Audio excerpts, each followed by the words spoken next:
rabat d'arrêt bu Ousmane Sonko moom si moom laay daal di ñëw si nu mu gën a yaatoo exactement alors donc le 1er juillet dernier la Cour suprême statuant exactement en chambre réunie avait examiné le recours en rabat d'arrêt formé par les conseils d'Ousmane Sonko dans l'affaire qui l'oppose à Mame Mbaye Niang. Rendant sa décision, la haute juridiction avait rejeté la requête des avocats du leader de PASTEF, suscitant l'ire et l'incompréhension dans son camp.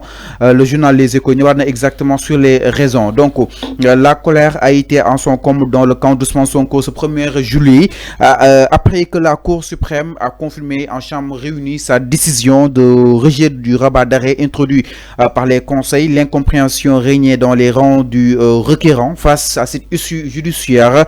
Mais comme l'expliquent Les Échos, l'arrêt des présidents de chambre de la Cour suprême est désormais disponible et permet de comprendre exactement la haute juridiction a tranché en ce sens. Madame, la Cour suprême a dit gagner, confirmer le rejet de rabat d'arrêt Ousmane Sonko, les motivations donc les avocats de l'actuel premier ministre, maître Bamsé et compagnie, dont a introduire exactement une requête d'appel de femmes bien que erreur de procédure empêchant selon eux l'arrêt contesté. Toutefois la Cour suprême a rejeté Bob de l'Inak comme mot du moins estimé que ni sous le couvert de l'erreur de procédure, le greffe ne tend qu'à remettre en cause le raisonnement de la Cour et à faire rejuger l'affaire qu'il s'ensuit, qui n'est pas fondé. En clair donc, Les Échos, la défense cherchait à ramener le dossier sur le fond en espérant un renvoi devant une juridiction d'appel. Madame Darkay Attewat, l'avocat Sonko yi don dadi sakku 4 mois nak l'avocat dadi souligné won exactement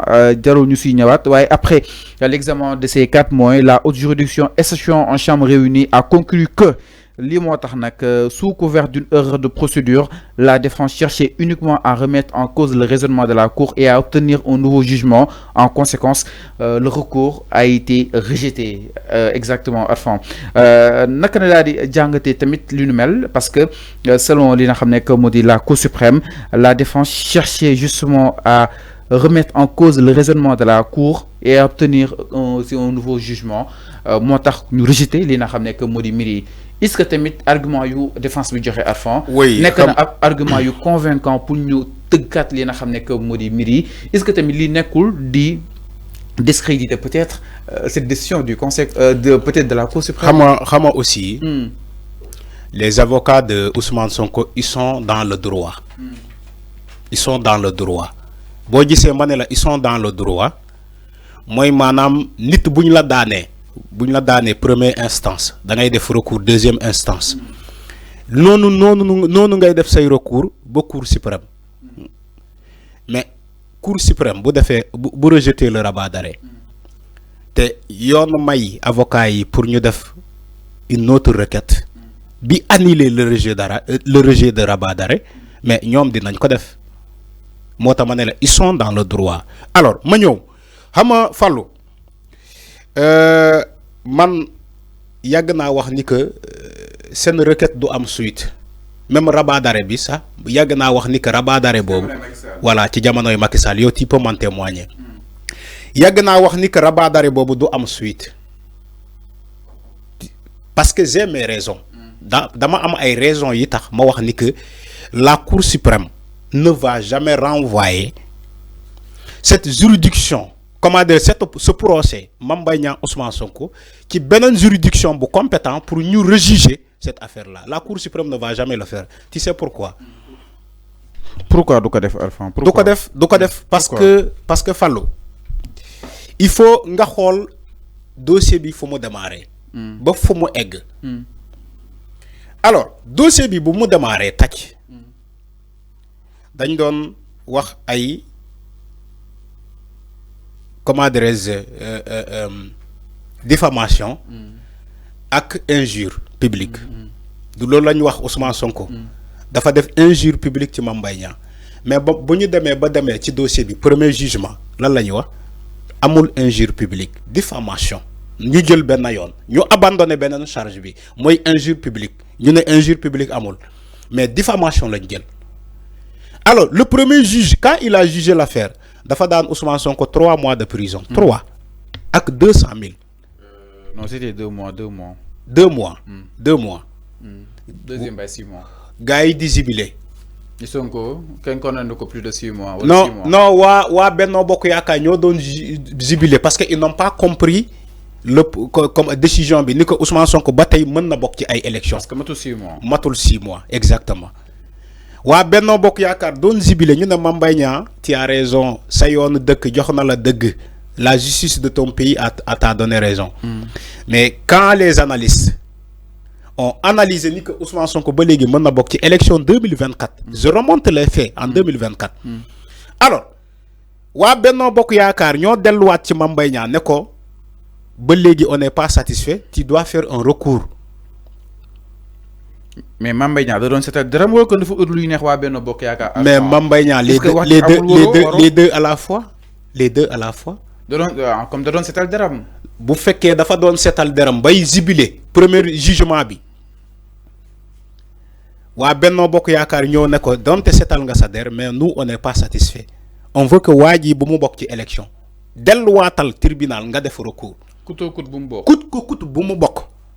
C'était ça le mot d'ordre ci la Mame Mbaye Niang delluwaate ak ses avocats. Même c'est pas Mame Mbaye Niang seulement, le procureur de la République s'est saisi de cette affaire. Loo xamante ne. Même il est libre. Il est non libre non non de ses décisions. non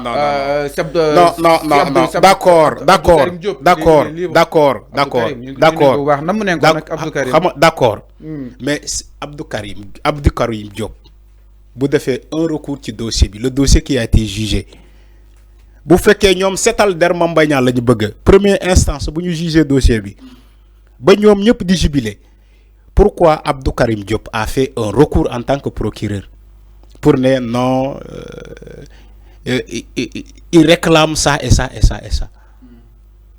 Alors ba ñu demee ci deuxième instance la cour d'appel ba cour d'appel confirme la condamnation, non le deuxième jugement ba la cour d'appel waa ji ñoo def 6 mois mu def lu ko ne ñu dem cour d'appel mu confirmer la condamnation. Léegi problème bi yëpp du foofu xam nga problème bi fan la nekk ba ñu eggee cour suprême problème bi yëpp fan la nekk foofu ngay xam ne que dossier bi am na lu lees waxul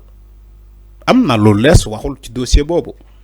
C'est pas justement un procès, c'est pas justement une juridiction bi ñoo di atte un dossier, c'est plus fort que ça. Le dossier Mame Mbaye Niang Ousmane Sonko c'est plus fort que un jugement. C'est pas un jugement simple. Non, am na lu lees waxul. Alors su ma d'ailleurs moom nga jàpp ne da nga ko doon xeexee. Non dañ doon c'est-à-dire que sauf Ousmane Sonko bu mu bokk élection. Ok moo nekkoon seen mot d'ordre. Ok moo tax ma ne la c'est tout sauf un jugement ci dossier boobu. Mais ba ñu eggee cour suprême Fallou, quand la cour suprême avait donné la première décision balaa ko rabat d'arrêt bi, man je ne parle même pas du rabat d'arrêt. Cour suprême dafa njëkk a joxe décision ni que dafa confirmer la condamnation de la cour d'appel. Du cour suprême loolu la joxe. Ni que il confirme. Mais quels sont les signataires de la cour suprême? Ñan ñoo signé woon? Aïssata Ba dama ne non ñan ñoo signé woon, ñan ñoo siégé woon cour suprême ba ñu joxe seen signature ci leur décision. Ils sont au nombre de combien? 5 lay doon cour suprême 5 lay def. ñaata ñoo signé? Peut-être que ñu ne 4 moo signé woon. ñaata ñoo signé? ñaata signé Arfan? ñaata signé? Voilà. ñaata signé Arfan? Le problème a démarré là-bas. Rabat d'arrêt bi. Maanaam donc vice de procédure. Non, il y a vice de procédure mënul ñàkk. moo tax ma ne la le dossier boobu dafa romb un jugement simple. am na lu lees waxul ci dossier boobu. moo tax quand les avocats de Ousmane Sonko ont mis un recours, ont introduit un recours, j'ai dit c'est peine perdue. Donc ils sont dans leur droit, mais c'est peine perdue. Bu fekkee cour suprême nga yaakaar pour mu casser la décision, parce que la cour suprême avait les prérogatives de casser la décision et de le renvoyer dans un tribunal pour ñu attewaat ko. Mais ma ne avocat Ousmane Sonko yi c'est peine perdue. Boo leen eggee cour suprême ba cour suprême delloo mu jox leen comment dire une décision avec 4 signataires. Les signatures ne sont pas complètes. Et quand même on maintient cette décision, donc yéen boo leen defee un recours da ngeen di sonal seen bopp. mais Arfan quand même mais il faut comprendre dara. da ngeen di sonal seen bopp mais il faut nga comprendre que parce que c'est pas cette cour suprême là. il faut comprendre que ni c'est la majorité l'emporte toujours. xam nga lan laa bëgg a wax parfois. Les quatre ont quand même signé donc la majorité a quand même remporté. Une décision juridique. Oui. Une décision juridique n'a de valeur si toutes les pièces sont réunies. Une décision juridique, que ça soit un document juridique, n'a de valeur que s'il y a une signature et un cachet. C'est ça un document juridique à caractère juridique. Une décision à caractère juridique n'a de sens et de valeur si toutefois les conditions sont réunies ou bien les pièces sont réunies dans cette décision-là. Maintenant, quand il y a une décision avec 3 signataires ou 4 signataires et qu'ils sont au nombre de 5, il y a une vice. Amna vice procédural. C'est pas bon. Dans un pays sérieux, cette décision de la Cour suprême ne devait pas être appliquée. Dans un pays sérieux. Parce que tous les siégeants, tous les magistrats y siégés, ils n'ont pas signé. Amna ko signé wul. Donc il y a un problème. Yo, pourquoi la juridiction sénégalaise voudrait que mu am un nombre impair buy toog di atte